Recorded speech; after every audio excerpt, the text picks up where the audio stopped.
Hi ஃபோக்ஸ். மைண்டை ஒரு ஸ்லேட்டுக்கு compare பண்ணோம் அப்படின்னா, ஒரு ஸ்லேட்டில் நம்ம ஆனாக எழுதுகிறோம், ஆவணா எழுதுகிறோம் அப்படின்னா, அந்த டைமில் அதுக்கு பேர் மைண்ட்ஃபுல்லாக ஆக்ட் பண்ணால் அந்த ஆவை அழகாக வரையலாம். அந்த டைம் வேறு எதாவது யோசிச்சுட்டு ஆ போட்டால் அங்கே வந்து ஆ கரெக்டாக வராது.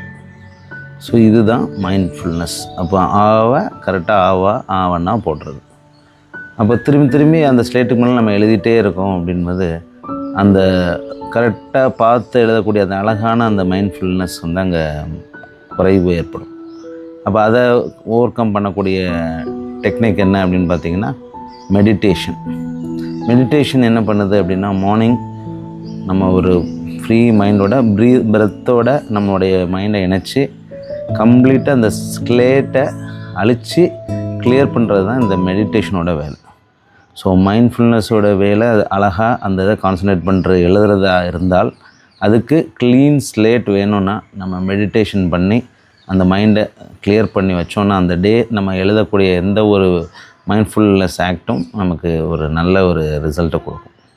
ஸோ இதுதான் மெடிடேஷனோட effect. So cleaning the mind slate. So இதை இப்போ ரெண்டுக்கும் உள்ள வித்தியாசமும் ரெண்டு உள்ள பெனிஃபிட்டும் புரிஞ்சுருக்கும். So try doing meditation practice start பண்ணுங்கள். தேங்க்யூ. பை.